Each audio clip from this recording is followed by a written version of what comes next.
Hello बच्चों, अब करेंगे question number 14। Are tricycle is sold at a gain of 15%। Had it been sold for 108 rupees more, the profit would have been 20%। Find its cost price. क्वेश्चन में हमसे cost price पूछा गया find करने के लिए, तो हम कॉस्ट प्राइस को ही लेट कर लेंगे। अब देखिए, ट्राईसाइकिल एक सेल की गई है, कितने परसेंट जब से आपने सेल किया है तो इनको गेन हुआ 15%। तो क्वेश्चन में बोला गया है अगर 108 रुपीज़ की ज़्यादा साइकिल बेचते, यानी 1 रुपीज़ की और ज़्यादा साइकिल अगर बेचते तो हमें गेन कितना होता, 20% गेन होता। तो इसकी आपको कॉस्ट प्राइस निकालनी है। तो सबसे पहले क्या करेंगे, कॉस्ट प्राइस को हम लेट कर लेंगे एक्स। तो यहाँ पे हम लिखेंगे let the cost price of tricycle be x rupees. हमने लेट कर लिया, ट्राईसाइकिल की कॉस्ट प्राइस क्या है, एक्स रुपीज़ है। इस कॉस्ट प्राइस आपको पता चल गई। आपको गेन कितना हुआ है, सेल करने पर गेन हुआ है आपको 15% का गेन हुआ है। तो इसमें से सबसे पहले हम क्या निकालेंगे, सेलिंग प्राइस। कॉस्ट प्राइस पता है, गेन पता है 15%, तो हम इसकी सेलिंग प्राइस पहले निकालेंगे।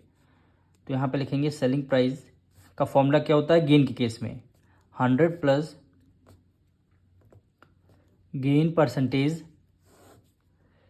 डिवाइडेड बाय 100 और मल्टीप्लाई। सेलिंग प्राइस निकालने तो कॉस्ट प्राइस से कर देंगे मल्टीप्लाई। तो 100 प्लस गेन परसेंट कितना हुआ है, 15% आपका गेन हुआ है, डिवाइडेड बाय 100 हो जाएगा, मल्टीप्लाई कॉस्ट प्राइस हमने क्या लेट किया था, एक्स लेट किया था। कॉस्ट प्राइस हमारी क्या आ जाएगी, एक्स आ जाएगी। 100 में 15 ऐड कर देंगे, कितना हो जाएगा 115 अपॉन 100 हो जाएगा, और ये एक्स आ जाएगा मल्टीप्लाई में। यानी आपकी सेलिंग प्राइस आ गई किस केस में, गेन हुआ था जब आपको 15%।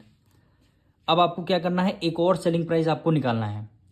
एक और सेलिंग प्राइस निकालना है, उस पर गेन कितना लेना है, 20% का गेन लेना है। उस पर गेन कितना, 20% का गेन लेना है। तो यहाँ पे लिख देंगे if gain eight 20%।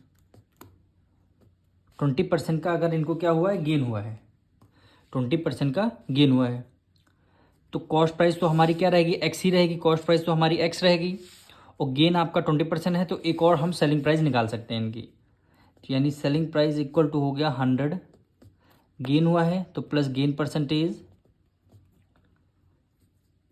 Divided by क्या हो जाएगा, 100 हो जाएगा, मल्टीप्लाई। सेलिंग प्राइस निकालना है तो कॉस्ट प्राइस से कर देंगे मल्टीप्लाई। अब देखिए 100 प्लस गेन परसेंट कितना है, इस बार 20% गेन लेना है हमें, डिवाइडेड बाय हो जाएगा 100, और कॉस्ट प्राइस है एक्स हमने लेट किया था तो एक्स से मल्टीप्लाई कर देंगे। तो 120, 100 में 20 ऐड कर देंगे, कितना हो जाएगा 120x हो जाएगा, और डिवाइडेड बाय क्या हो जाएगा 100 आ जाएगा।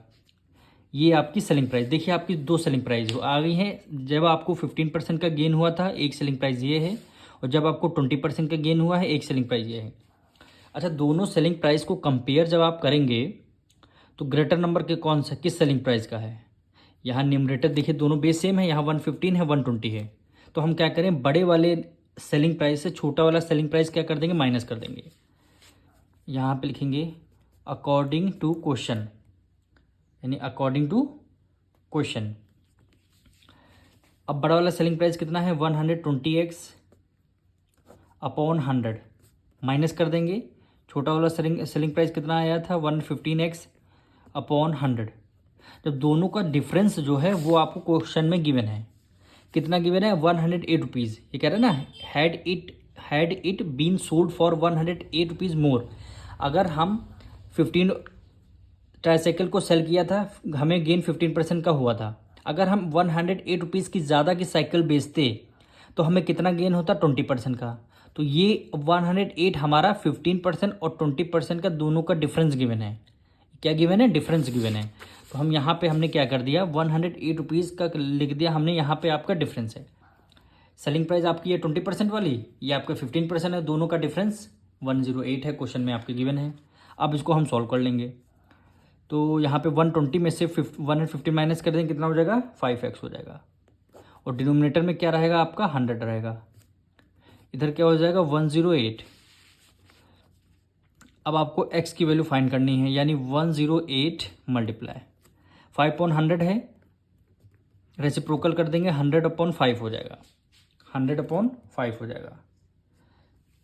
अब हम क्या करेंगे, इसको 5 से डायरेक्ट हम इसको डिविजल दे देते हैं। तो 5 1 5 और 5 2 10 और एक 0 हो गया, यानी x की वैल्यू क्या हो गया, 2 की मल्टीप्लाई 8 से करेंगे, 8 2 16 और 2 1 2, लास्ट में 0 है तो हमने 0 लगा दिया। तो हमारी क्या आ गया है, x की वैल्यू, यानी x हमने क्या लेट किया था, कॉस्ट प्राइस लेट किया था। तो हमारी कॉस्ट प्राइस निकल के आई है 2160 रुपीज़। तो ये क्या हो जाएगा हमारा आंसर।